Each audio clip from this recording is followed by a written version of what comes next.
আমি দ্ব্যর্থহীন কণ্ঠে বলতে চাই আমিনুল ইসলাম বুলবুল এখনও বিসিবি প্রেসিডেন্ট এবং এখানে যেটা হয়েছে সেটা একদম ডাকাতি হয়েছে মবের মাধ্যমে কোনো রকম আইন কানুনের তোয়াক্কা না করে। কারণ যেই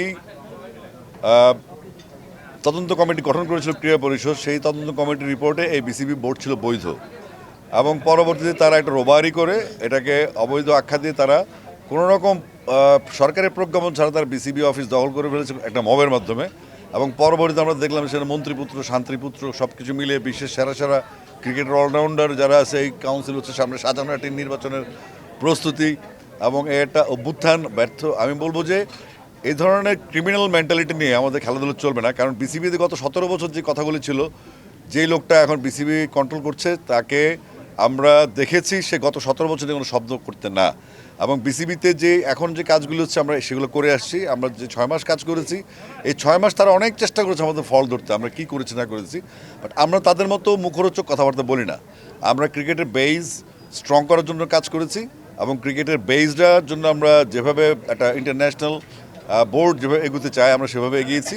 আমরা তৃণমূল পর্যায়ে কাজ করেছি, অনেকগুলো জেলা ভিজিট করেছি, আমরা প্রাইম ব্যাংক স্কুল করেছি, যেগুলো আরও অনেক ইভেন্ট আমরা করেছি এবং চলছে। একসময় তারা বলতো যে বাংলাদেশে জিম্বাবুয়ে ছাড়া খেলবে না, কেউ খেলবে না, কিন্তু তাদের কথাগুলো মিথ্যা প্রমাণিত হয়েছে। এবং আমি বিশ্বাস করি যে এই বোর্ডটা যেটা হচ্ছে সেটা হচ্ছে অতীতের কর্মকাণ্ডগুলি, তাদের যেই এই নাজমুল হাসান পাপনের সাথে সে দেখা করে আসছে ইংল্যান্ডে গিয়ে, এবং সে কয় তারিখ সে দেখা করে আসছে সেটা আমরা জানি। এবং সে এখানে আমাকে একটা ক্যাওয়াজে ফেলে দিয়ে, আমি তখন লন্ডনে ছিলাম, তা আমি পরে লন্ডন থেকে খবর পেলাম যে সে 2 দিন নাজমুল হাসান পাপনের সাথে মিটিং করেছে। তো এগুলো আমরা ডেফিনেটলি ফোকাস করব। এবং আমাদের যেহেতু আমরা এখন বিশ্বাস করি আমিনুল ইসলাম বুলবুল বাংলাদেশ ক্রিকেট বোর্ডের প্রেসিডেন্ট, এবং আমরা আজকে রিট করেছিলাম, সেই রিটেও আমরা খুব একটা ফলাফল পাইনি। কারণ হচ্ছে কোর্ট আমাদের কথা বলার সুযোগ দেয়নি। এখন কোর্ট নিয়ে কথা বলার জন্য আমাদের লয়ার আছেন, তিনি কথা বলেছেন ওখানে প্রেসের সাথে। তা আমরা মনে করি এই বিসিবি বোর্ড যেটা সেটা সম্পূর্ণ অবৈধ, সরকারি প্রভাব খাটিয়ে সরকারকে বিক্রি করে সরকারের যেই বদনাম হওয়া দরকার ছিল সেই বদনামটা অলরেডি তারা ইনকাম করে ফেলেছে। এবং আমি মনে করি যে এই সরকার যদি সঠিক পদক্ষেপ না নেয় এবং বিসিবি সংক্রান্ত আইসিসির যে নিয়মকানুনগুলি আছে সেই নিয়মকানুনগুলি যদি না মানে, তাহলে বাংলাদেশ কিন্তু একটা সমস্যায় পড়তে যাচ্ছে। অলরেডি আইসিসি তদন্তে আছে এবং আমরা বাংলাদেশের কোর্টের উপর ভরসা করেছি, এটা আমাদের নিয়ম, আমরা আমাদের আদালতে ভরসা করবো ডেফিনেটলি। পাশাপাশি আমরা আইসিসি কমপ্লেন করেছি এবং আমরা ইন্টারন্যাশনাল স্পোর্টস কোর্ট যেখানে আছে সেখানে আমরা অলরেডি অ্যাপ্লাই করেছি, আমাদের কাজ হচ্ছে। তা আমরা চাইবো যে বাংলাদেশ ক্রিকেট বোর্ডের এই 17 বছরের পাপ ধামাচাপা দেওয়ার জন্য এই বোর্ড বসছে। এবং ক্রিকেটে ইনফ্যাক্ট যে আপনারা অনেকে ভাববেন যে ক্রিকেটের 1400 কোটি টাকা আছে, ক্রিকেটের আমাদের বিসিবি মূল সম্পদের পরিমাণ 4200 কোটি টাকার, 4200 কোটি টাকার সম্পদ আছে আমাদের, কিন্তু এই টাকাটা মূল ব্যাপার না।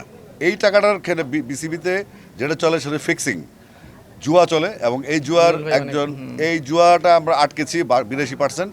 এবং এই জুয়াটাকে তারা, আপনি যদি মনে করেন যে বিসিবির টাকা খরচ করছে, এটা জাস্ট আইওয়াশ।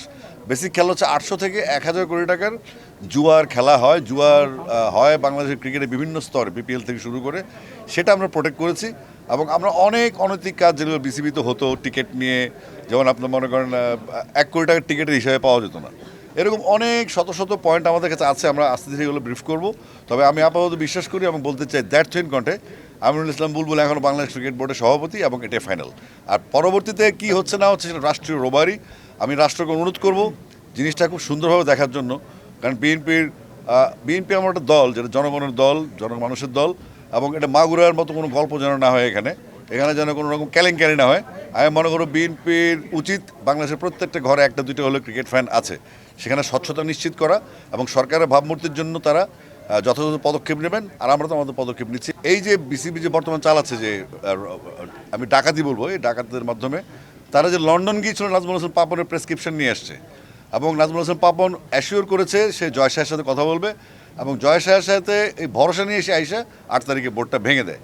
এবং 7-8 তারিখে যে বোর্ড ভাঙার যে প্রক্রিয়া ছিল সেটা প্রজ্ঞাপন যাওয়ার আগে তারা বিসিবি দখল করে নেয়। অর্থাৎ এটার সাথে আমাদের ক্রীড়া প্রতিমন্ত্রী স্বয়ং জড়িত এবং তার আত্মীয় স্বজন জড়িত, তার একটা সিন্ডিকেট। এবং এই সিন্ডিকেটের কাজ হচ্ছে অতীতে যে ক্রাইমগুলো ছিল, আমাদের কাছে রিপোর্ট আছে, সেগুলো আমরা প্রোটোকলের কারণে হয়তো প্রকাশ করছি না, কিছু কিছু অবশ্যই প্রকাশ জানানো হবে এবং আমরা হিসাব চাইবো আবারও।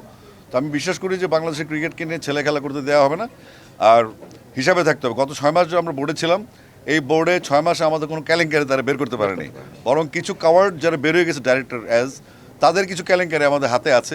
এই পানি সংক্রান্ত, তারপর পুলিশের পেমেন্ট সংক্রান্ত অনেক কিছু আমাদের কাছে আছে। তো এগুলো আমরা আস্তে আস্তে ফ্ল্যাশ করবো। আমরা ওয়েট করছিলাম কোর্টের রায়ের জন্য, এবং আইসিসির রায়ের জন্য, যেখানে আমি গত 1 মাস 1.5 মাস কোনো কথা বলিনি। তবে ডেফিনেটলি এখন থেকে আপনাদের সাথে কথা হবে।